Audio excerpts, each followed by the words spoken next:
Bonsoir à tous. Lors de la première conférence du cycle, nous avons vu avec Mathilde Boudier le paysage politique et religieux en Syrie, de la fin de l'époque byzantine et du début de l'époque omeyyade jusqu'à la fin de l'époque abbasside, avec l'évolution religieuse et linguistique.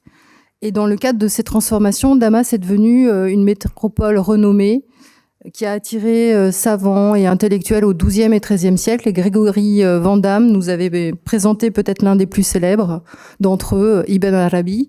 Donc ce soir, on poursuit sur le thème de l'héritage de la Syrie médiévale avec son patrimoine culturel et artistique, avec une conférence sur les artisanats du luxe du XIIIe siècle au XVIe, qui nous est présentée par Karine Juvin, qui est chargée des collections du Proche-Orient médiéval au musée du Louvre et commissaire de la récente exposition Mamelouk 1250-1517. Et avec Élodie Végourou, qui est historienne et archéologue, qui est actuellement professeure junior à l'université Lumière Lyon 2. Donc je vous remercie déjà toutes les deux d'avoir accepté d'intervenir dans le cadre de ce cycle. Et peut-être pour commencer, Élodie Végourou, est-ce que vous pourriez nous faire un rappel du contexte historique des objets que vous allez nous présenter toutes les deux ce soir, donc de cette période ayoubide et mamelouk? Merci beaucoup, Sophie. Merci beaucoup aussi à Alice, mais à la Bulac de nous accueillir. Moi, j'ai commencé au XIe siècle. Vous voyez que j'ai choisi une carte du XIIe et je commence au XIe siècle.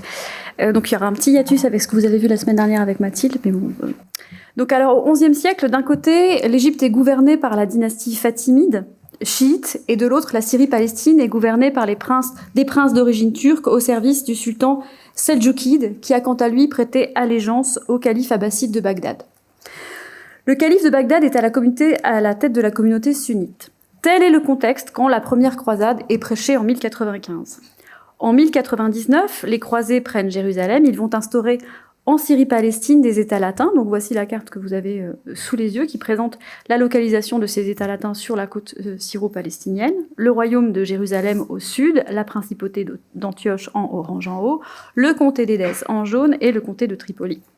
Ces États forment alors une mosaïque de principautés féodales gouvernées par des seigneurs francs.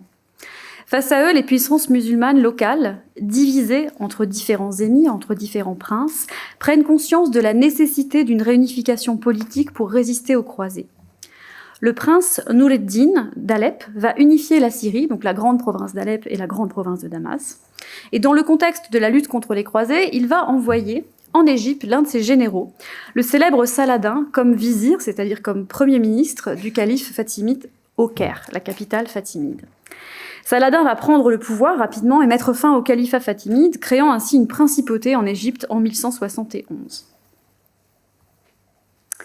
À la mort du prince Noureddin de Syrie, en 1174, Saladin va prendre Damas, puis Alep, au nord, en 1183. Il peut désormais donc unifier la Syrie, mais aussi la Syrie et l'Égypte, et combattre plus efficacement les croisés. Il parvient à prendre Jérusalem en 1187 et meurt en 1193. Ses fils et ses frères vont se diviser le sultanat sous forme d'une fédération de principautés en Syrie, avec pour chacune une ville importante comme siège de pouvoir. Donc vous avez sur la carte Damas, Alep au nord, entre les deux, j'ai pas mis Hama, bon, Hama entre Homs et Alep, et entre autres, moi je vous parle uniquement de la principauté ayoubide de Syrie, puisque c'est le nom de cette dynastie, les Ayyoubides. Les Ayyoubides, justement, vont jouer un rôle important dans la lutte contre les croisés, qui conservent encore des territoires sur la côte syro-palestinienne et qui cherchent à attaquer l'Égypte. Toutefois, au même moment, une autre puissance menace à l'est, les Mongols.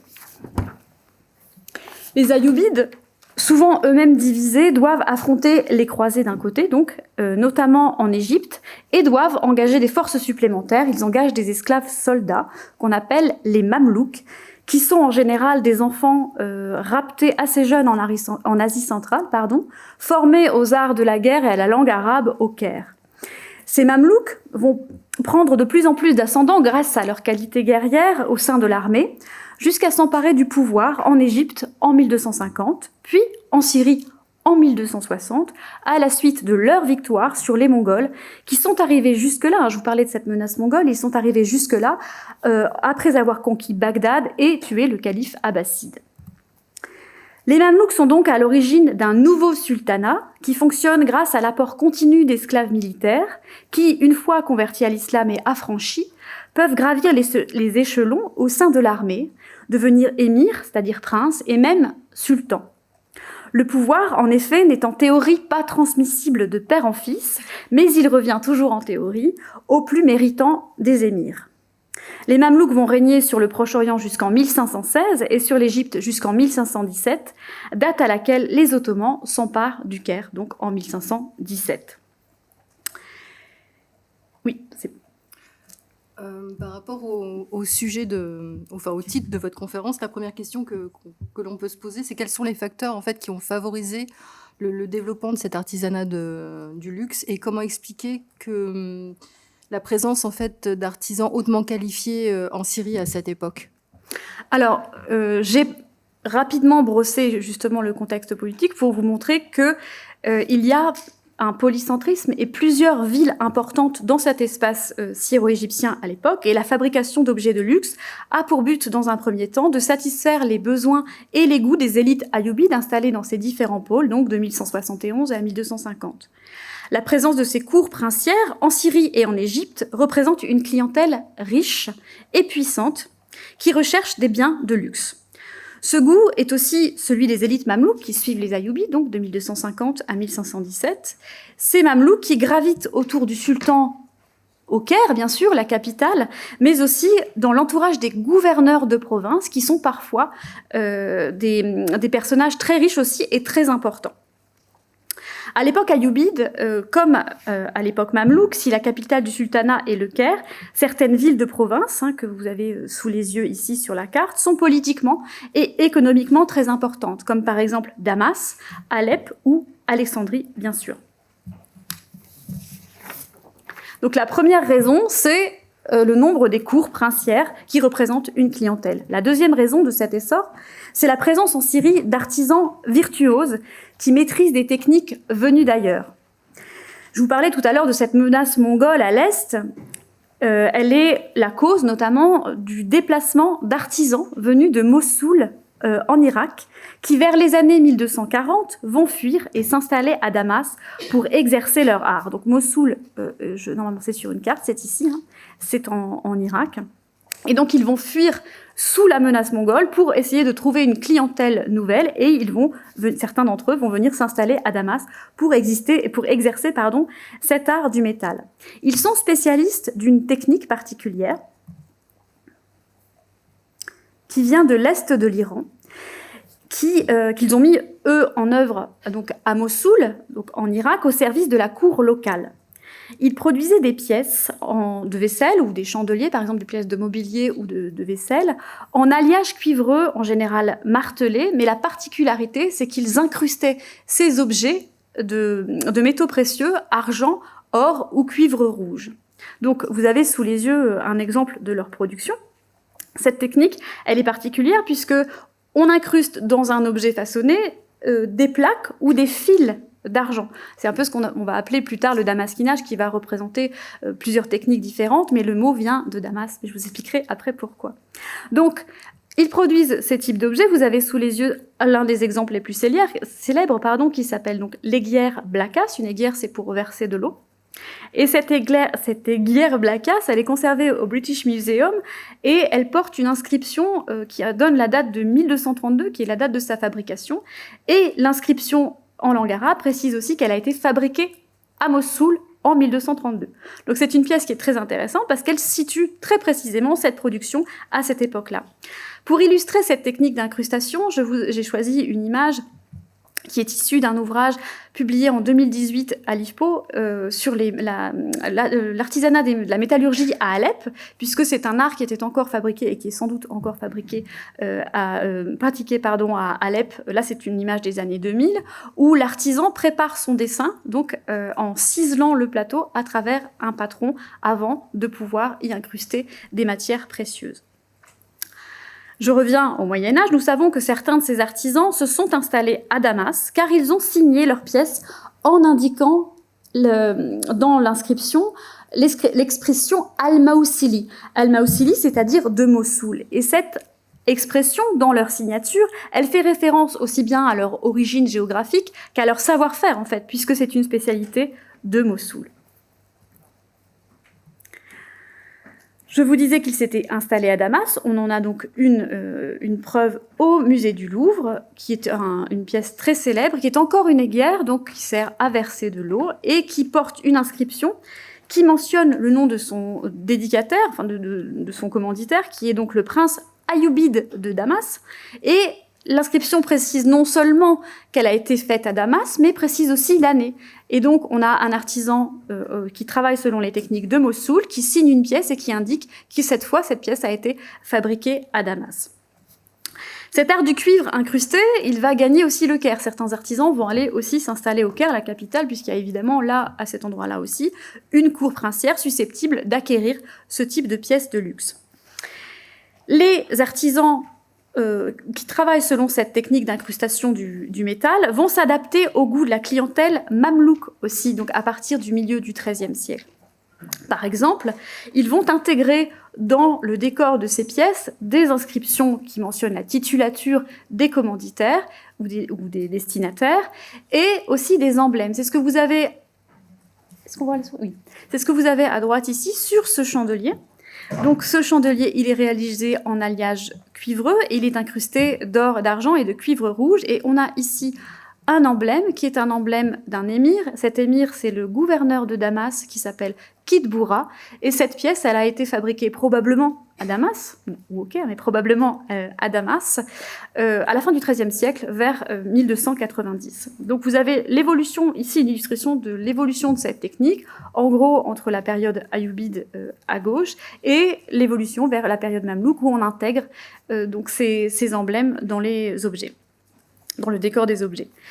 Cet emblème, c'est celui donc du gouverneur de Damas. Il est gouverneur de Damas, mais il a aussi une fonction à une époque au sein de la hiérarchie et de l'entourage sultanien, qui est sans doute la fonction des chansons, puisque sur son emblème figure, vous voyez ici, une coupe, puisque chaque emblème correspond à une fonction au sein de cet entourage sultanien. Un autre facteur, donc je vous ai dit le nombre des capitales, la présence d'artisans virtuoses. L'autre facteur qui a favorisé l'essor de l'artisanat du luxe, c'est l'existence de débouchés autres que celui de clientèle locale.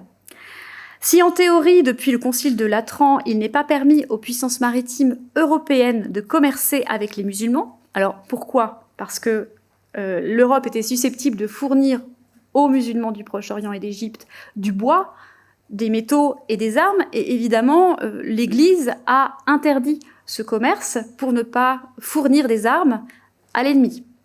Donc c'est assez logique. Mais en réalité, cette interdiction, elle n'est pas stricte, puisque des échanges existent, notamment avec Venise, qui obtient exceptionnellement l'autorisation du pape de commercer avec le pouvoir ayoubide dès le XIIIe siècle. Les Vénitiens ont même un établissement à Alep, une représentation officielle et des entrepôts, des lieux de stockage et d'hébergement pour accueillir leurs marchands et leurs marchandises. Et il est certain que ces marchands italiens installés dans les villes de Syrie, que ce soit à Alep ou sur la côte à Latakia, au contact de la culture matérielle locale et de la vie locale, de la même manière que les personnes habitant dans les États latins, ces deux catégories de population ont servi de vecteurs et d'accélérateurs de la découverte de ces objets proche-orientaux réalisés selon des techniques particulières qui n'étaient pas maîtrisées à cette heure en Europe. Donc le goût pour l'Orient va aussi se développer en Europe grâce à ces populations. Pourquoi y a-t-il des marchands italiens et vénitiens en Syrie dès le XIIIe siècle ? Que viennent-ils chercher ?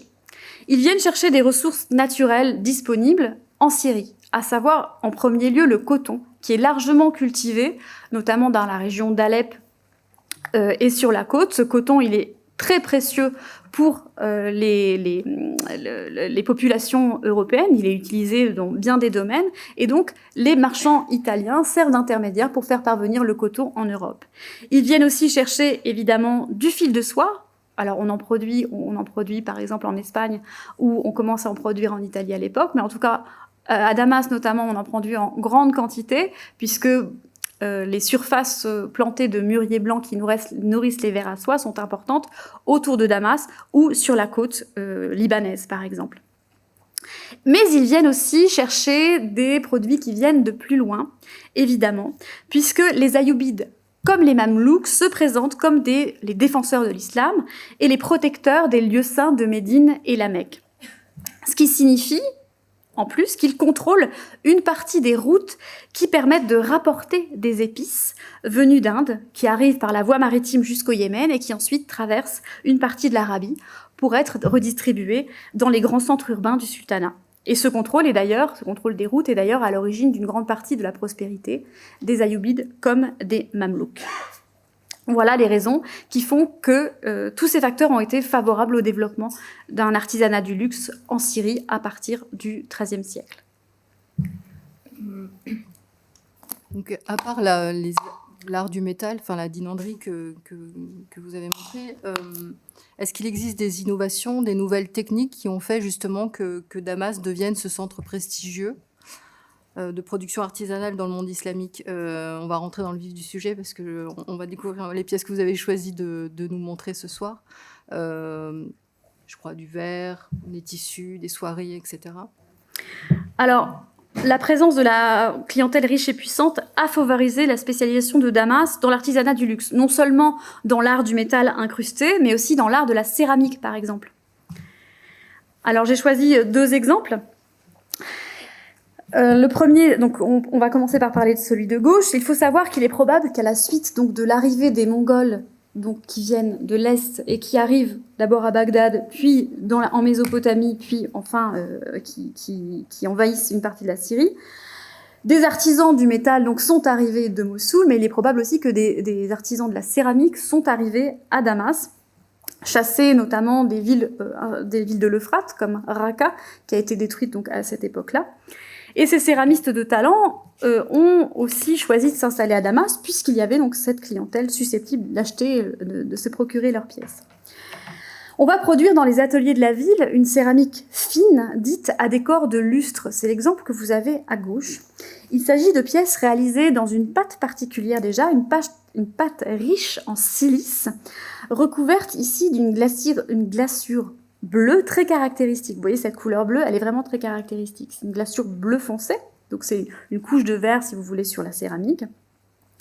Et par-dessus cette glaçure, on va peindre avec des oxydes métalliques. C'est la couleur que vous voyez. Alors malheureusement, l'image est très mauvaise, elle est prise à travers une vitrine, mais ce que vous voyez, cette souris est capricieuse.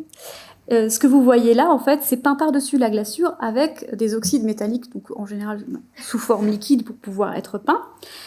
Et les artisans, je vous parlais d'artisans virtuoses, ils ont une très très grande maîtrise des cuissons, et lors de la dernière cuisson de cette pièce, de ce vase qui est conservé au Koweït dans la Saba Collection, eh bien, les particules contenues dans ce mélange d'oxydes vont fusionner avec la glaçure et vont devenir des particules métalliques, puisqu'on a affaire à une cuisson oxydo-réductrice, et donc la surface de cette pièce va devenir métallescente, si vous voulez.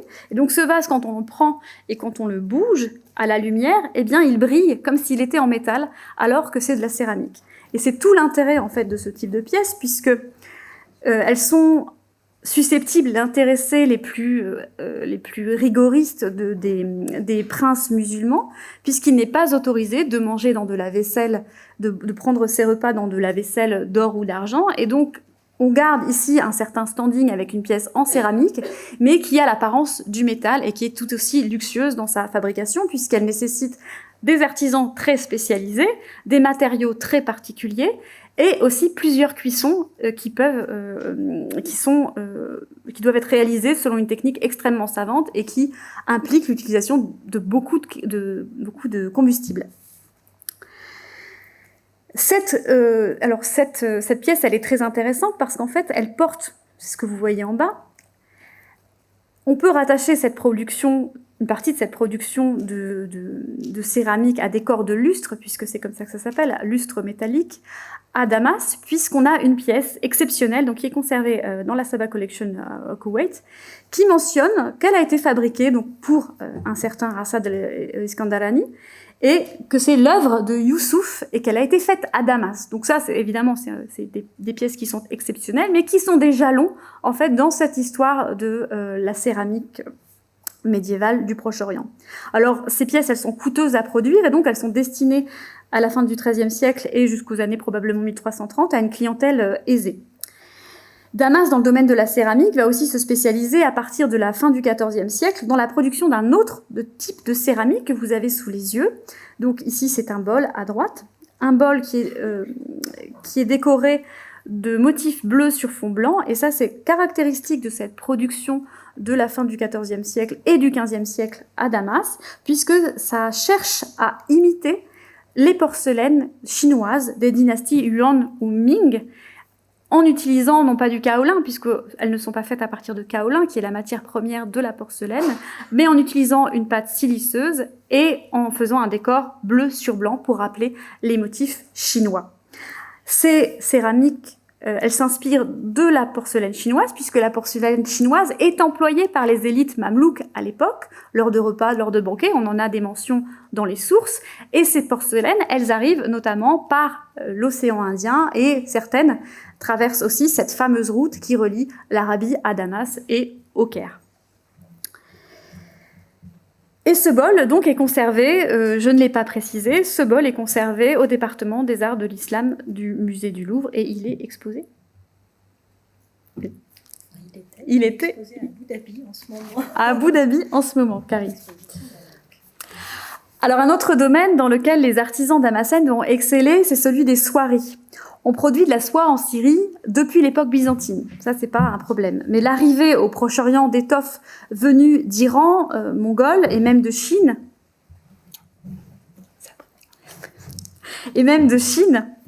a considérablement inspiré les tisserands syriens et égyptiens à Damas ou à Alexandrie, qui sont vraiment les deux grands centres de production de textiles de luxe à cette époque-là.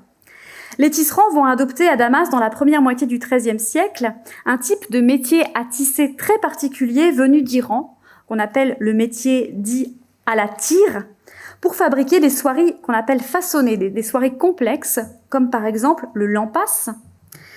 Donc vous avez un exemple ici sous les yeux d'étoffe de soie qu'on appelle du lampas, donc réalisé selon cette technique particulière, à gauche. Donc cet exemplaire est conservé au Metropolitan Museum de New York. Et on voit que son décor est constitué ici de médaillons, d'un décor végétal, de frises végétales, et d'un médaillon central avec une inscription. Cette inscription en caractère arabe, elle se répète au sein de chacun des médaillons. Et en fait, c'est une inscription qui mentionne l'expression Al-Sultan al-Malik. Et donc, c'est une inscription qui fait référence à un sultan, à un roi, mais qui ne mentionne pas de nom. Donc ça peut être des tissus qui ont été produits aussi en Syrie et qui n'étaient pas forcément destinés réellement à une clientèle sultanienne, même si certains, évidemment, sont arrivés jusqu'à un sultan. Ces soieries, elles sont donc de grande qualité, fabriquées à Damas ou, c'est vrai aussi, à Alexandrie, et elles sont utilisées pour fabriquer des vêtements. J'ai choisi cet exemple à droite, qui est un couvre-chef en une sorte de calotte en soie, à décor d'inscription encore. Vous voyez, il y a des bandeaux d'inscription ici, avec des motifs en forme de croissant sur d'autres bandes. Ces inscriptions, elles sont encore anonymes, elles sont essentiellement décoratives, mais c'est particulièrement intéressant d'avoir un objet fini réalisé avec ce type de soierie. Là, ce bonnet, il est conservé à Cleveland. Il est possible, grâce aux sources textuelles, de localiser les ateliers et les lieux de vente de ces produits de luxe dans la ville de Damas. Voici donc Damas. Une carte de Damas avec son enceinte médiévale en noir ici, la rivière Barada qui longe la muraille au nord, à l'ouest la citadelle, évidemment qui est très importante à l'époque ayoubide et à l'époque mamelouk, puisque le pouvoir est détenu par les militaires, et au milieu la célèbre mosquée des Omeyyades de Damas, donc, qui est ici. et que dont vous découvrez ici un morceau de la façade sur cour qui est caractéristique, vous la connaissez sans doute, décoré de panneaux de mosaïques de verre doré, dont certains sont conservés sur une large surface. Alors qu'est-ce qu'on remarque quand on regarde cette carte? On voit bien que les activités du luxe sont concentrées près de la mosquée des Omeyyades. Alors on va commencer par la dinanderie. Donc la dinanderie, c'est l'art de la fabrication des objets en alliage cuivreux plutôt luxueux. Donc la dinanderie est localisée au sud, immédiatement au sud de la mosquée des Omeyyades de Damas. Et on a un autre centre ici, qui est celui aussi en verre, des incrusteurs. Les incrusteurs, donc, qui sont vraiment un métier spécifique à Damas, sont localisés à la fois près des fabricants des pièces en cuivre, mais aussi à côté, vous voyez en jaune, des bijoutiers, puisqu'ils utilisent les mêmes matières premières. Donc il y a une logique aussi dans leur installation. La mosquée des Omeyyades, elle, focalise ses activités pour plusieurs raisons. Donc vous voyez d'abord le cuivre, mais aussi en rose les soieries, puisque beaucoup de ces commerces et de ces ateliers payent un loyer à leurs propriétaires, et en fait c'est une fondation pieuse. Alors beaucoup d'entre vous connaissent peut-être déjà le terme waqf. En fait, ces boutiques qui sont autour de la mosquée des Omeyyades, beaucoup appartiennent à la mosquée des Omeyyades elle-même, et les loyers sont versés à la mosquée et servent au fonctionnement de l'établissement et au paiement des salaires de ces employés qui sont plusieurs centaines à l'époque mamelouk. Donc la mosquée des Omeyyades, l'administration de la mosquée des Omeyyades a aussi intérêt à placer des activités les plus luxueuses près d'elle. Vous voyez ici donc la soie, les bijoutiers et l'activité du cuivre. Et vous remarquez ici en bleu que la céramique fine est produite à l'extérieur de la ville, ce qui est logique puisque une telle activité nécessite à la fois de l'espace, de l'eau, et qu'elle produit des nuisances, puisque évidemment les fours produisent des fumées très importantes et qu'on a à Damas une production quasi industrielle de céramique qui peut créer des nuisances au voisinage. Et donc la céramique est installée, les ateliers de céramique sont installés à cet endroit-là, à l'extérieur de la porte orientale de l'enceinte de Bab Shafii. Mais si vous êtes observateur, vous voyez bien aussi que sur cette carte, on a du bleu ciel.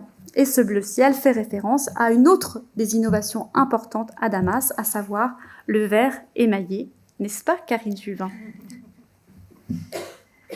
Tout à fait, et le dit Vigo. Effectivement, l'artisanat du verre était très bien implanté anciennement en Syrie, dans la région syrienne, le Bilad Hacham, depuis l'Antiquité, avec une production de verre fin, et qui va perdurer au gré des siècles. Néanmoins, la période qui nous intéresse, Ayyubide et Mamelouk, va voir l'apparition d'une nouvelle technique, une nouvelle technologie autour du verre. On va d'abord appliquer un décor doré fait à base de feuilles d'or pulvérisées, diluées, avec lesquelles on va peindre un décor qui va être ensuite repassé au four pour être fixé. Et puis, dans un second temps, apparaît, peut-être en lien avec justement les décors de céramique, sur la céramique, un décor coloré d'émail, d'émaux colorés, donc qui sont aussi du verre, finalement du verre coloré réduit en poudre, pulvérisé, auquel on ajoute un liant et avec lequel, là aussi, on va peindre des décors. C'est une innovation technologique qui se situe sans doute dans la première moitié du XIIIe siècle, dans cette région syrienne ou syro-mésopotamienne. Donc le contexte précis n'est pas forcément bien connu pour l'apparition de cette technique qui nécessite un savoir-faire là aussi et du temps, puisque on a d'abord le façonnage de l'objet, donc du verre soufflé très fin avec des formes qui vont être aussi très élaborées et qui vont tendance à gagner en grande dimension. Et puis cette application de ces émaux et du décor doré avec donc une deuxième cuisson à une température un peu plus faible pour fixer ces émaux sans que l'objet lui-même, la forme de l'objet ne soit déformée dans le four. Donc on a des témoignages, disons deux objets, c'est assez peu, des deux objets de référence connus pour cette période initiale de la première moitié du XIIIe siècle et plutôt de du second quart du XIIIe siècle. Alors ce ne sont pas ces deux objets, malheureusement je ne vais pas vous les montrer parce qu'on nous avait demandé de réduire le nombre de diapositives, donc je ne fais que les mentionner. On a donc deux objets datés par des inscriptions, là toujours, pour le deuxième quart du XIIIe siècle, un plat en verre émaillé et doré au nom d'un souverain, non pas de Syrie, mais d'Anatolie, ce prince se prénomme Khosrow II, il a régné entre 1237 et 1247. Ce plat en verre émaillé doré a été retrouvé dans son palais de Kubadabad, donc dans la région de Konya, en Anatolie. Avec également quelques fragments de gobelets à décor émaillé et doré. Et donc on ignore s'il s'agit d'une production importée de Syrie, comme on l'a souvent estimé, ou bien fabriquée localement avec peut-être l'émigration d'artisans syriens. Cet objet, tout comme l'autre objet qui est une bouteille au nom du souverain ayoubide Salah ad-Din Youssouf II, dont Élodie a déjà parlé à propos de les guerres faites à Damas vers le milieu du XIIIe siècle, eh bien on a une bouteille en verre émaillé doré à son nom également. Donc c'était le dernier souverain ayoubide d'Alep et de Damas qui règne jusqu'en 1260. Cette bouteille est conservée au Caire aujourd'hui. Et donc, ces deux objets finalement, se caractérisent par des zones émaillées assez limitées et une palette, elle aussi, assez limitée, qui se cantonne au bleu, au rouge et au blanc.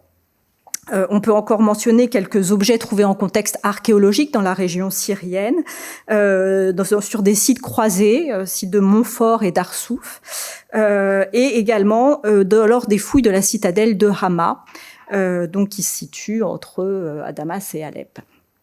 Donc tous ces objets trouvés en contexte archéologique n'ont pas de datation précise, mais des contextes qui quand même permettent de les situer dans un grand XIIIe siècle. On ne peut nommer encore des jalons pour le début de la période mamelouk, la fin du XIIIe siècle, avec deux petits vases dits sphéro-coniques au nom d'un sultan du Yémen, Oumar II, qui a régné de manière brève entre 1295 et 1296.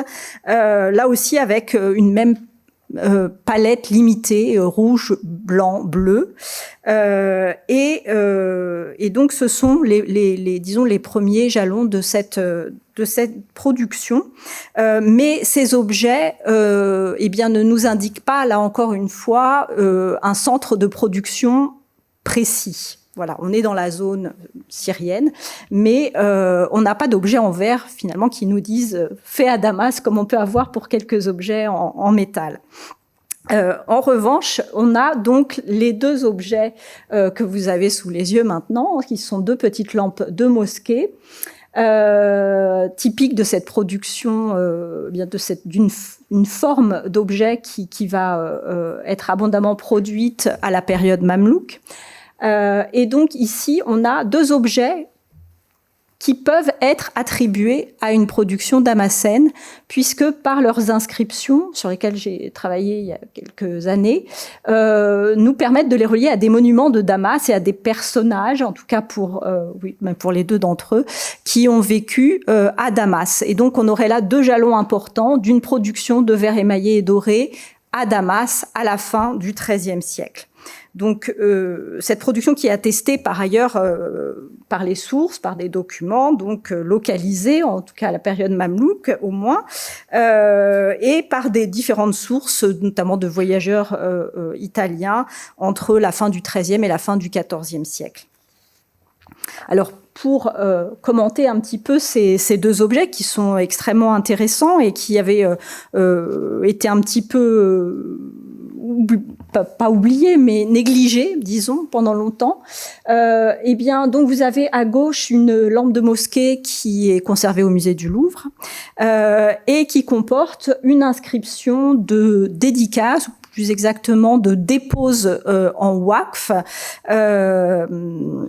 dans un mausolée. Donc l'inscription, qui se répète à la fois sur le col et la panse, explique que cette lampe a été déposée en waqf par un certain Martouk, fils de Mahfouz, dit Ibn al-Bouzouri al-Baghdadi, et qu'elle était déposée donc dans le mausolée du père Mahfouz, situé sur le mont Salihiyeh, Salihiyeh étant un quartier, un faubourg de Damas. Et donc voilà, cette inscription nous donne une indication précise. Ces personnages sont connus par les sources, par ailleurs. Le père Mahfouz, donc qui a fondé lui-même son mausolée avant sa mort, dit Ibn al-Bouzouri, est décédé à Damas en 1294. C'était un savant, un historien, mais aussi un marchand, en fait un des plus riches marchands de Damas à cette époque, impliqué dans le commerce international. Donc un personnage assez important de la ville.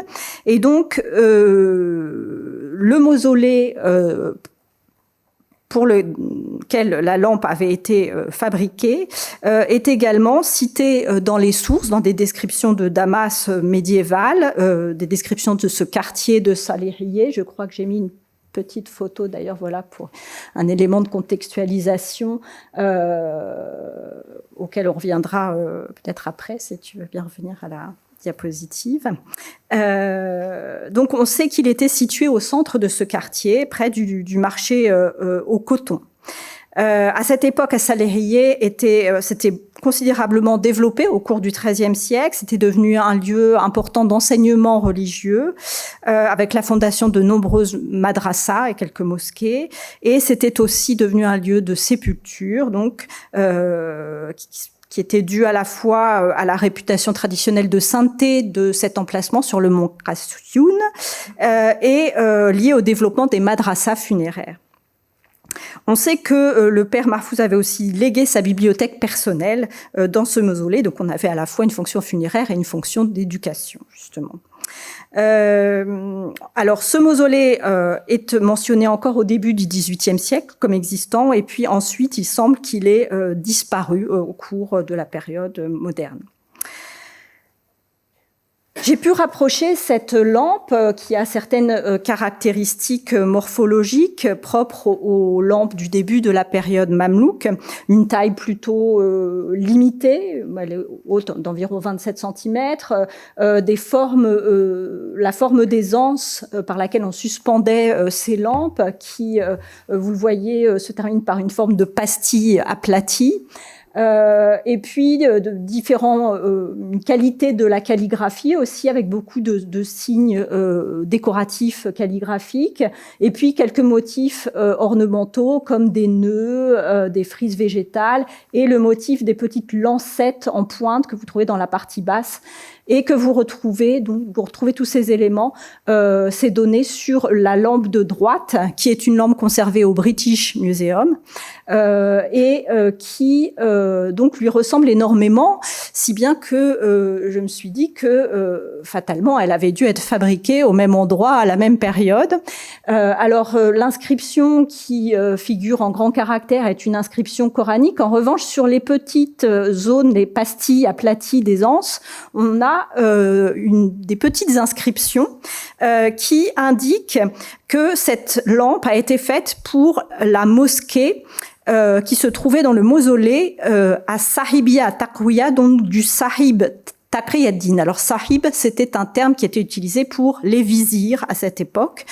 Donc, elle était destinée à la mosquée du mausolée d'un vizir qui se nommait Taqi ad-Din. Alors, Taqi ad-Din, c'est un nom, une partie de nom, ce qu'on appelle un laqab, un titre honorifique assez courant. Mais étant donné que on peut la rapprocher en datation et en lieu d'origine, a priori, de la lampe du Louvre, eh bien, j'ai cherché un vizir Taqi ad-Din à Damas à la fin, autour de 1300, disons. Et effectivement, il y en a un, le Sahib Taqi ad-Din, le vizir Taqi ad-Din Aboul Baqa at-Takriti, donc originaire de Takrit, qui a été vizir à Damas à la fin du XIIIe siècle et qui est mort en 1299, donc on est très proche de la lampe du Louvre, et inhumé dans le mausolée qu'il avait fait construire lui aussi, dans le même faubourg d'As-Salihiyeh. Donc là, on est en présence de 2 lampes finalement, réalisées pour 2 grands personnages de la société damascène de l'époque, inhumés tous les 2 dans des mausolées dans le même quartier d'As-Salihiyeh. Donc on peut estimer à juste titre que ces lampes ont été fabriquées à Damas à cette époque, probablement dans la zone que Élodie nous montrait tout à l'heure. Voilà, donc ce sont deux jalons importants de cette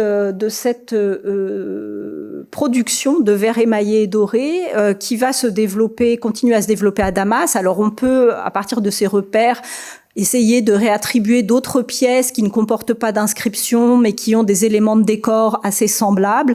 Des analyses technologiques pourraient peut-être permettre de préciser un petit peu. On sait qu'évidemment, il y avait d'autres centres de production, certainement, et notamment en Égypte, évidemment au Caire, qui était un centre, évidemment, de commande important, et qui va certainement se développer considérablement au XIVe siècle, avec les besoins de mobilier pour les grandes fondations pieuses, religieuses, fondées par les sultans, les émirs au Caire.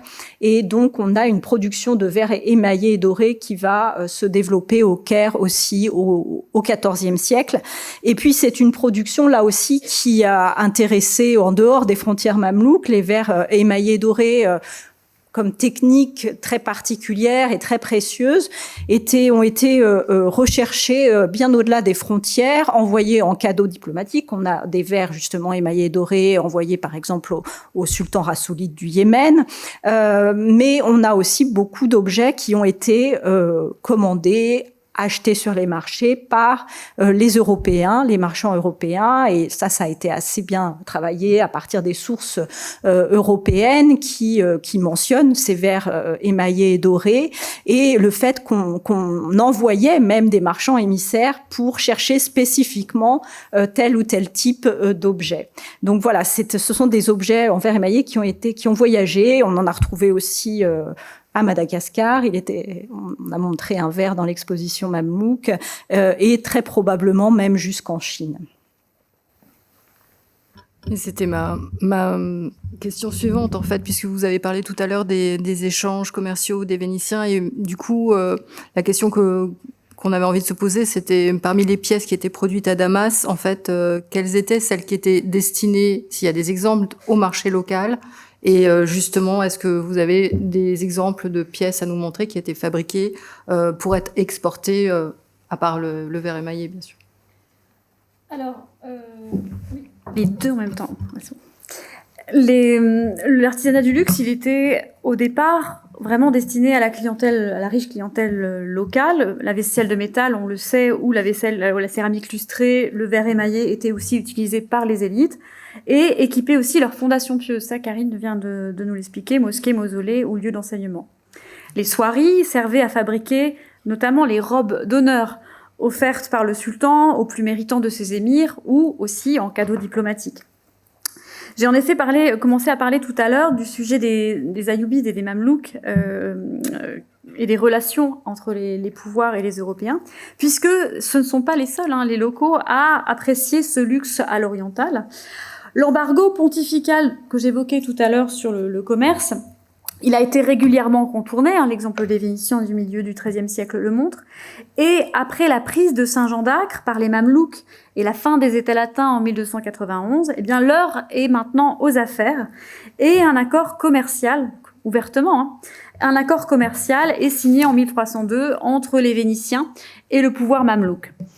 L'embargo pontifical, il s'achève officiellement en 1344, et à partir de cette date, les puissances européennes vont même implanter des représentations à Damas cette fois, pas seulement à Alep ou sur la côte, mais à Damas, ce qui facilite considérablement la circulation, l'acquisition des marchandises, notamment des biens de luxe appréciés par les élites régnantes européennes, comme venait de le souligner Karine.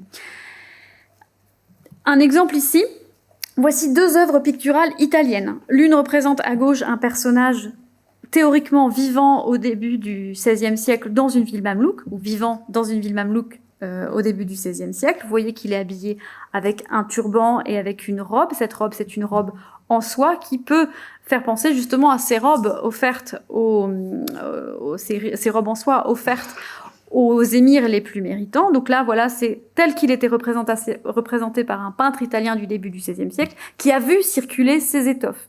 Mais le personnage, lui, est représenté habillé à la mode mamelouk, puisque les récits de voyage des XIVe et XVe siècles décrivent la manière dont ils étaient habillés et parfois même contiennent des illustrations de la mode à cette époque-là, de la mode mamelouk, que ce soit pour les hommes ou pour les femmes. Et j'ai mis en regard cette œuvre qui représente donc ce personnage à gauche, avec une autre, qui est une scène de danse qui date de 1450, qui est peinte sur du bois, hein, et ça a été réalisé à Florence. Et on voit bien, en fait, la filiation entre ces tissus qui sont les mêmes, en fait, des tissus mamelouks utilisés par quelqu'un de la culture mamelouk, entre guillemets, et à droite, les Florentins et l'usage qu'ils font de ces étoffes en les utilisant pour fabriquer capes et pourpoints et robes longues.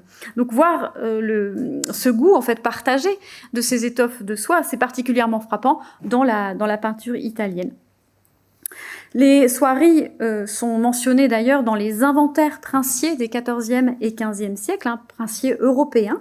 Elles sont citées souvent sous l'appellation damas ou en italien alla damaschina, ce qui va donner évidemment le nom au tissu damas qu'on connaît aujourd'hui, cette particularité du damas, d'avoir un motif brillant d'un côté et le même motif mat de l'autre. Vous avez sans doute déjà vu ce type de tissu. Et ces étoffes, elles étaient utilisées, ces damas, étaient utilisées aussi bien pour l'habillement que pour l'ameublement. C'est très clair dans les inventaires princiers. En plus du métal incrusté et des soieries, d'autres objets étaient exportés. Alors, Karine nous a parlé justement du goût pour les objets en verre et des commandes quasiment qui étaient faites sur les marchés des villes mamelouks. Cet exemple, c'est une bouteille en verre émaillé qui a été produite sans doute autour du milieu du XIVe siècle et qui a été offerte en cadeau à la cathédrale d'Apt dans le Vaucluse. Et elle figurait d'ailleurs dans l'exposition mamelouk, elle figure dans le catalogue. Et ça, c'est un objet produit par des artisans du territoire mamelouk et qui est arrivé dans une cathédrale. Ces objets étaient jugés précieux car réalisés selon des techniques peu ou pas maîtrisées en Europe. Nombreux sont les trésors d'églises qui se sont vus offrir des objets venus d'Orient entre le XIIe et le XVIe siècle, comme cette soierie mamelouk à gauche, la soierie bleue. C'est une chasuble faite dans une soierie mamelouk qui est conservée à Londres.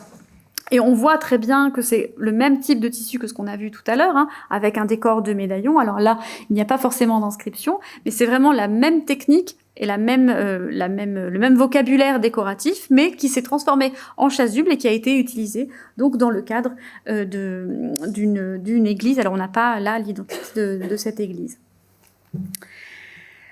Et pourtant, à la même époque, l'Italie commence à produire des étoffes de soie qui peuvent rivaliser avec ses productions du Proche-Orient. Donc là, les importations vont subir un coût important puisque, en même temps, se développent en Italie des savoir-faire qui copient et qui rivalisent presque en qualité avec les soies produites dans le sultanat mamelouk. Certains objets étaient même spécifiquement, tu parlais de commandes tout à l'heure, étaient même spécifiquement produits pour des clientèles européennes. C'est probablement le cas de cet objet à droite. C'est une céramique, c'est un pot en fait allongé qu'on appelle un albarello et qui peut servir à transporter des produits pharmaceutiques ou des épices par exemple. Celui-là, il est conservé au musée du Louvre et vous voyez bien qu'il reprend ce décor bleu et blanc que j'évoquais tout à l'heure à propos du bol. Il reprend ce décor bleu et blanc, typique donc de cette volonté de copier les motifs chinois. D'ailleurs, on a aussi une figure d'oiseau ici qui s'inspire du vocabulaire décoratif chinois du XIVe siècle.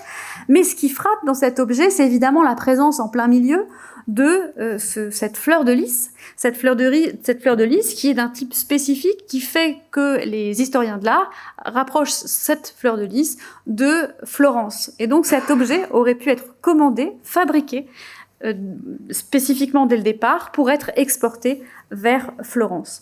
L'artisanat donc la céramique peut témoigner de ce phénomène, mais le métal aussi témoigne de ce phénomène d'une fabrication destinée à une clientèle européenne. N'est-ce pas, Karine ? Oui, alors effectivement,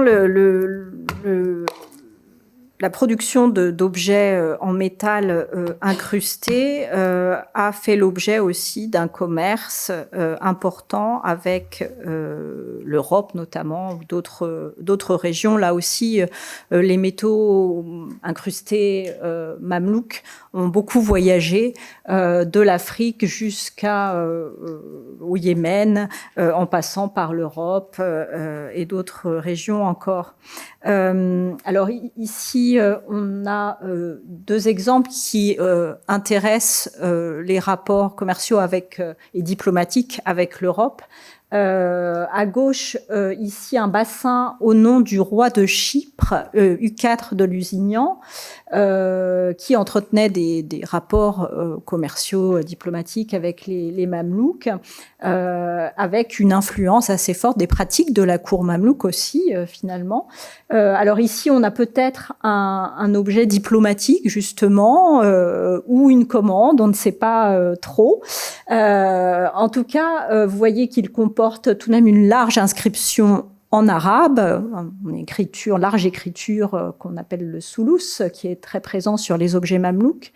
Cette inscription, eh bien, nomme précisément le souverain de Chypre. Donc, elle a été composée et savamment composée par la chancellerie mamelouk. C'est une très belle inscription avec des titres correspondants et le nom du souverain de Chypre.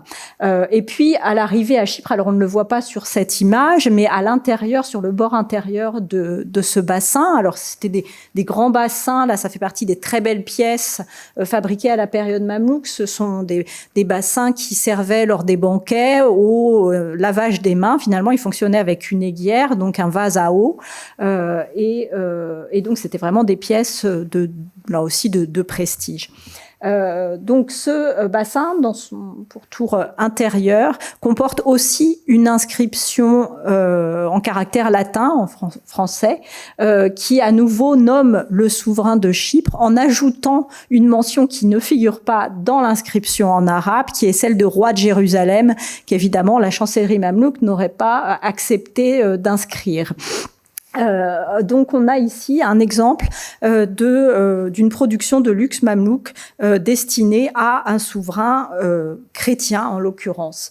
On connaît d'ailleurs au moins 2 autres objets en métal mamelouk de fabrication mamelouk au nom de souverains de Chypre, et quelques autres, très peu d'objets finalement, mais quelques autres objets aussi avec des inscriptions au nom de souverains, de princes européens. Il semble que là, on est au milieu du XIVe siècle, là, une période qui est encore florissante pour le sultanat mamelouk. Et puis, dans la seconde moitié du XIVe siècle, eh bien, le sultanat va connaître un certain nombre de difficultés, des épidémies de peste, des difficultés économiques, et puis des période d'instabilité politique interne aussi, notamment. Vers la fin du XIVe siècle, il semble que la commande intérieure, si je puis dire, locale, était en déclin, que les élites finalement avaient moins d'argent pour acquérir, commander des objets, et que finalement les commanditaires, les consommateurs européens vont prendre un petit peu le relais et permettre à l'artisanat syrien et égyptien de continuer. Alors surtout en Syrie, puisque la Damas notamment était le centre principal de cette production, était très réputé pour la production, comme on l'a déjà vu, de ces métaux incrustés. Là aussi pour les métaux, voilà, on retrouve cette mention dans les inventaires ou des sources européennes à la Damaskina aussi, donc qui montre que Damas était au moins le lieu d'achat et probablement de production de beaucoup de ces pièces importées. Il semble que les effets de la peste, peut-être, et les difficultés économiques aient été un petit peu moins fortes à Damas à la fin du XIVe siècle. En tout cas, la production continue, puisqu'on a là aussi des mentions, notamment de voyageurs européens, notamment l'italien Simone Sigoli, qui est à Damas dans les années 1384-1385 et qui voit sur les marchés d'une grosse quantité de métal à décor incrusté. Il mentionne des incrustations de personnages et de décors végétaux de très belle qualité, et il donne des indications aussi sur l'organisation des ateliers, d'ailleurs, avec des familles de dînandiers, finalement. Donc, on a cette production de métaux incrustés à destination des Européens. Et donc ici, à droite, vous avez également un petit chandelier qui fait partie de ces objets fabriqués assez largement, des objets de petite dimension, facilement transportables, avec une abondance d'incrustations d'argent au décor finement regravé, avec également de la présence d'incrustations d'or, et dont avec des décors parfois figurés, mais surtout animaliers et floraux, et la présence, comme vous voyez ici sur ce chandelier, de blasons européens, justement, qui peuvent, pour certains, être attribués à telle ou telle famille, surtout italienne. Alors, ça, c'était pour la période, disons, de la fin du XIVe siècle. Cette tendance va continuer au XVe siècle. Et on a d'autres types de productions qui sont associées plutôt à la fin du sultanat mamelouk, la seconde moitié du XVe et au début du XVIe siècle, qui semblent avoir été destinées essentiellement à l'exportation, et à l'exportation notamment vers le marché européen. Donc vous avez deux exemples typiques de ces productions.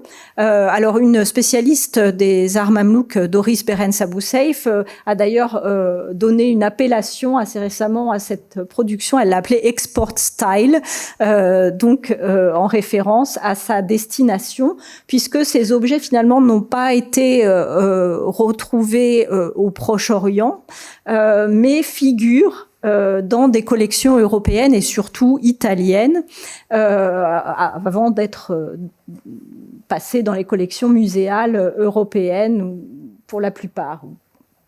Donc ici, vous avez deux types d'objets assez répandus pour ces productions. Là aussi, on a des objets plutôt de petite dimension, de dimension moyenne, facilement transportables. C'est le cas de ces petits brûle-parfums sphériques qui disposent, vous ne le voyez pas ici, mais d'un petit mécanisme intérieur avec un petit réceptacle en demi-cercle dans lequel on pouvait poser des petits charbons et des parfums qui permettaient, grâce aux trous qui ont été ménagés dans la surface extérieure de l'objet, qui permettaient de laisser échapper les fumées odorantes. On les appelle aussi parfois chauffe-main, parce que du coup, le métal un peu chauffé pouvait avoir un autre emploi. Et donc, on retrouve un certain nombre de ce type d'objets dans des collections européennes, et également ce type de petites boîtes à couvercle de forme arrondie. Alors ici, vous avez un type de décor vraiment très cloisonné, typique de ce style, avec une abondance d'incrustations d'argent et parfois d'or, qui ont parfois disparu, souvent disparu sur ces objets, ou en partie disparu. Donc vous voyez ici des petites taches dorées ou d'argent, là où les incrustations ont été conservées.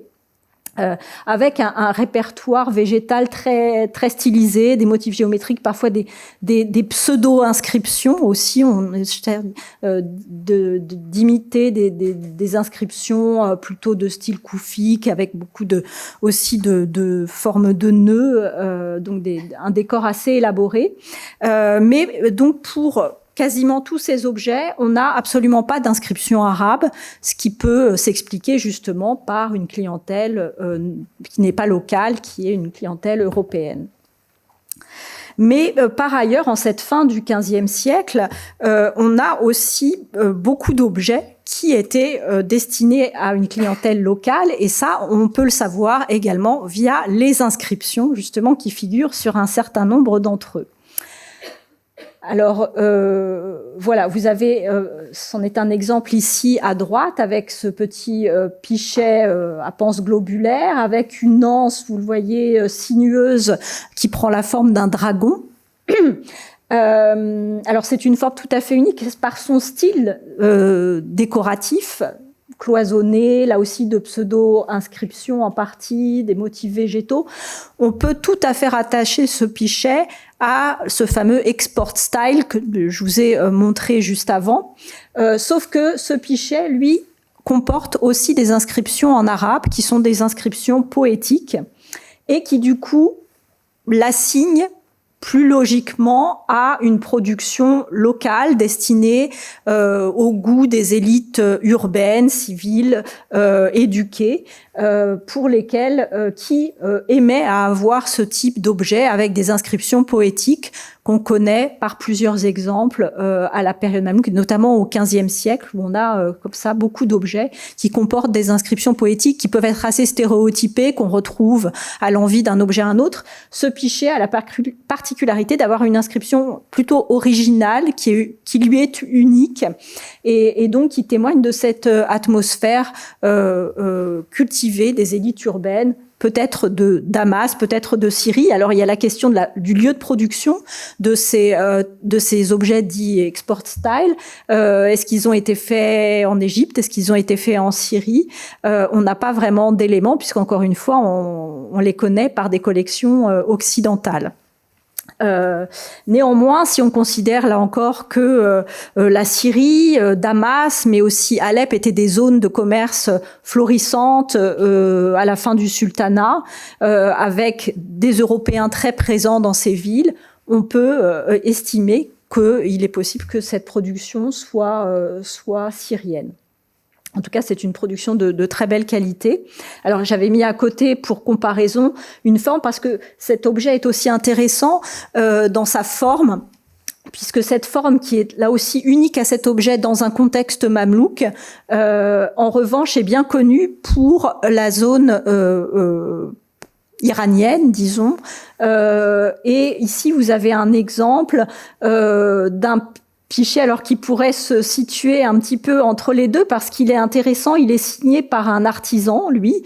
Donc vous avez le nom ici, Shir Ali ibn Muhammad Dimashqi, donc qui pourrait indiquer une origine damascène. Alors ça a été discuté puisque Dimashqi était le nom aussi d'un quartier de Samarcande, mais tout ça évoque quand même justement le fait que je crois qu'on n'a pas mentionné, Damas a été, et la Syrie a été envahie par les troupes du fameux Tamerlan autour de 1400, et que Timour ou Tamerlan, donc originaire d'Asie centrale, ascendance mongole, qui donc est connu pour ses conquêtes et le cortège de désastres qu'il a accompagné. Et il est bien connu le fait par les sources aussi qu'il a emmené avec lui des artisans de Damas, et peut-être d'autres villes syriennes d'ailleurs, à Samarcande pour travailler sur ces monuments et pour la fabrication d'objets de luxe. Et donc, eh bien, ces artisans, au moins pour certains, ont pu revenir après en Syrie et ont pu ramener aussi certains éléments de la culture de l'Iran, de l'Asie centrale au passage. Et dans l'autre sens, évidemment, ils ont amené aussi leur savoir-faire dans cette région, dans ce centre de Samarcande. Alors ici, voilà, on est justement dans tout ce qui caractérise aussi cette période de la fin du XVe et du XVIe siècle, où on a beaucoup d'influences multiples qui se croisent dans ces objets. Alors, je peux vous montrer aussi quelques autres exemples typiques de ces productions de luxe en métal de la fin du XVe siècle. Il faut savoir qu'on conserve énormément d'objets en métal incrustés ou à décor simplement gravés pour la période mamelouk et particulièrement pour la fin de la période mamelouk.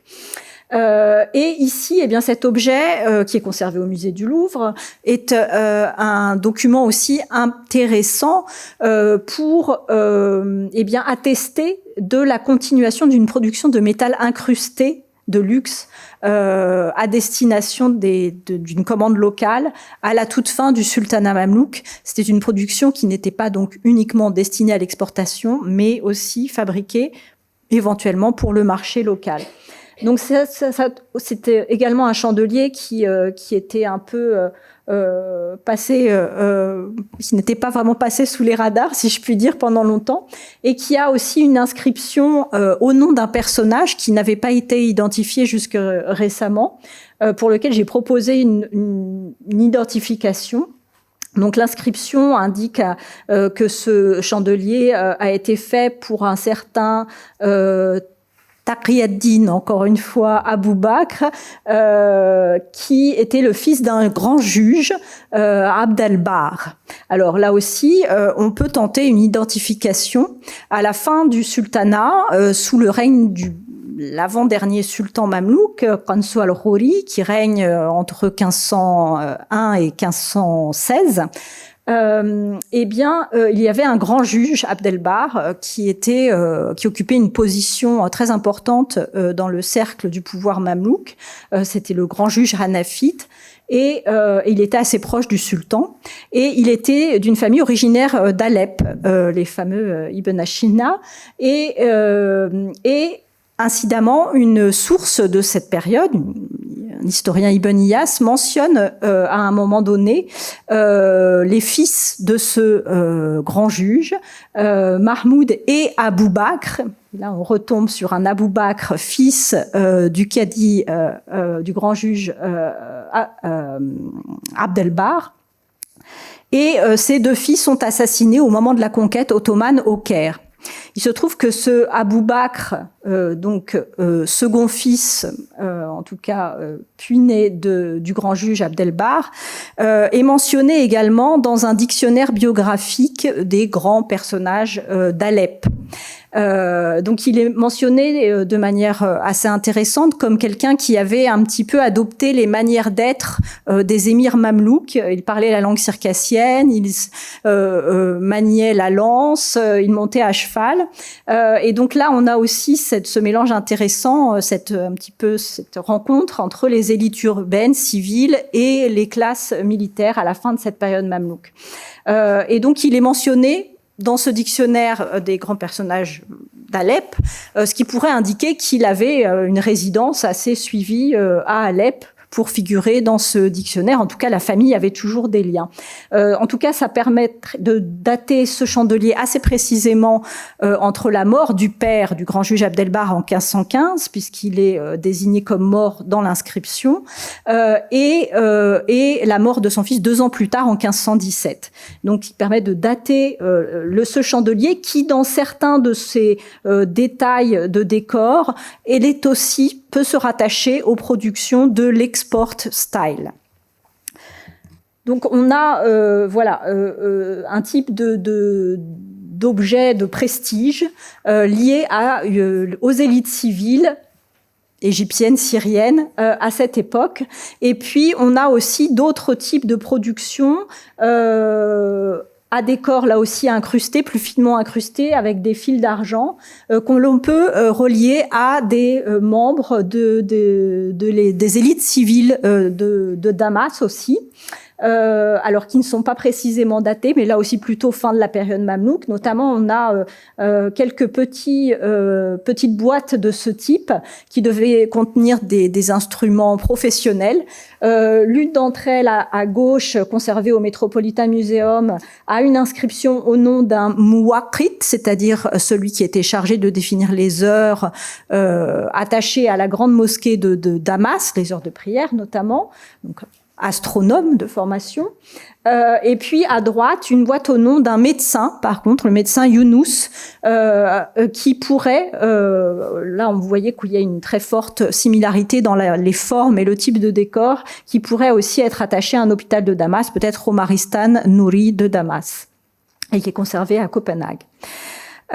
Et pour vous donner encore d'autres exemples, on a vraiment beaucoup en cette fin de la période mamelouk une grande diversité de commanditaires qui sont reflétés par les inscriptions sur ces objets. Alors là, on passe à des objets qui sont peut-être un peu plus simples, de fabrication plus simple, mais les objets en métal sont quand même toujours des objets de luxe un petit peu à cette période, avec un décor simplement gravé, non incrusté, mais d'une assez grande finesse, avec ici un tambour dont l'inscription, là aussi, permet de l'attribuer et de le dater à Damas, en gros dans la première moitié du XVIe siècle, puisque l'inscription mentionne un cheikh, je recherche Muhammad ibn Khalil as-Samadi, qui est, là aussi, peut être identifié très précisément par les sources, puisqu'il s'agit du cheikh d'une confrérie soufie bien implantée à Damas à cette époque, la confrérie donc des Samadiyas, qui trouve ses origines sont à l'époque des croisades, semble-t-il, d'après les récits qui entourent cette confrérie, et qui s'est développée au XIV-XVe siècle. Elle effectuait des cérémonies dans la grande mosquée de Damas, et le cheikh Muhammad ibn Khalil, bien mentionné par les sources, était là aussi un personnage, disons, célèbre à Damas au début du XVIe siècle, et qui a vécu aussi la période de la transition ottomane. Donc, on peut rattacher là aussi ce tambour, à une pratique de cette confrérie, puisque cette confrérie était connue pour utiliser des tambours lors de ces cérémonies de récitation, de zikr, cérémonies soufis. Quelques exemples rapidement pour vous montrer la diversité justement de ces personnages qui peuvent être associés à ces métaux. Ici, une lampe au nom d'un Muallim Youssouf al-Fahmi as-Salihi qui avait été publié. Alors, Doris Berens Abouseif, qui l'avait publié, avait interpréter la nisba, donc le mention d'origine qui figure dans le nom al-Fahmi, comme quelqu'un qui aurait été originaire d'Apamé en Syrie, mais à la lumière de quelques travaux récents, on pourrait proposer plutôt de voir le sens al-Fahmi comme plutôt un nom de métier qui désignait dans la Syrie médiévale des marchands de légumes, de produits frais, qui est attesté dans les dictionnaires et dans certaines sources. Et donc, on aurait ici un grand négociant, un grand marchand, en quelque sorte. Et cette lampe qui comporte aussi des inscriptions poétiques, dans ces inscriptions, pourrait avoir été utilisée dans le cas de sa pratique sur les marchés. Quelques autres exemples pour terminer, parce que je crois que voilà, il faut qu'on termine.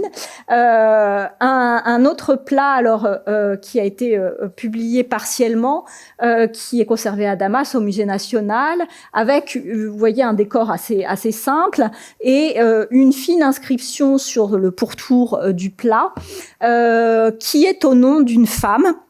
Ça fait partie des objets en métal assez rares qu'on peut associer à des femmes, surtout des élites civiles. Donc ici, une certaine Saniyeh qui est indiquée comme étant la fille, là aussi, de Ahmad Shihabaddin ibn al-Attar, qui était, l'inscription le désigne, donc on pourrait dire maître d'œuvre, en fait, du sultan mamelouk attaché à la citadelle de Damas. Ce personnage, là aussi, est connu par les sources. Il était maître d'œuvre, donc, et travaillait à la réfection de la citadelle de Damas. Et sur les murs de la citadelle, on peut encore voir son nom sur des inscriptions commémorant, donc, enfin, signalant les travaux dont il a été responsable à cette période. Et puis, là encore, quelques objets qui appartiennent à un groupe d'objets, alors qu'aujourd'hui, qui semblent de qualité moindre, mais qui étaient donc ce type d'objet en alliage cuivreux à décor finement gravé, qui était étamé, donc qui avait un aspect argenté plus brillant à l'origine. Et qui, là aussi, vous avez un exemple d'une coupe au nom d'une autre femme, cette fois-ci une fille d'un émir, qui avait été en poste à Hama, mais aussi à Alep, et qui peut être daté de la seconde moitié du XVe siècle, est rattaché à ce type de production dans son type de décor assez caractéristique. Sur la diapositive suivante, une autre coupe sur pied assez semblable au nom de l'émir Qaniso al-Khoury, en poste à l'époque à Alep, qui deviendra sultan par la suite, et donc qui date de son poste de chambellan à Alep entre 1489 et 1497, auquel on peut rattacher, là encore par le décor, un autre objet, un petit bassin au nom d'un personnage qui travaillait dans les bureaux du gouverneur d'Alep, enfin en tout cas de Qaniso al-Khoury, qui a été gouverneur d'Alep, puis de Damas dans la seconde moitié du XVe siècle. Donc voilà, et enfin l'objet qui se situe en bas de la diapositive, qui est une sorte de grand bassin ou de chaudron, qui porte là aussi une inscription avec un décor assez élaboré sur sa paroi extérieure, au nom là aussi ce qu'on peut interpréter comme un maître cuisinier, finalement sans doute le chef des cuisines, peut-être du gouverneur d'Alep. En tout cas, son nom est indiqué comme Mohammad at-Tabar, donc le cuisinier, al-Halapi, donc d'Alep. Donc voilà, vous voyez qu'on a, grâce à ces inscriptions, eh bien un petit peu une radiographie, une cartographie, une photographie, eh bien de ces élites de second rang, militaires de second rang ou civils, qui étaient aussi des commanditaires très variés de ce type de production luxueuse de second niveau, on pourrait dire, mais quand même une production assez élaborée. Alors, je voulais aussi peut-être dire un mot pour finir de l'art du livre, auquel on pense peut-être moins quand on parle d'artisanat du luxe, mais finalement c'est aussi une production de luxe destinée aux élites urbaines et militaires aux périodes ayyoubides et mamelouks, avec 3 exemples d'époque mamelouk qui peuvent être rattachés avec plus ou moins de sûreté à la Syrie et notamment à Damas.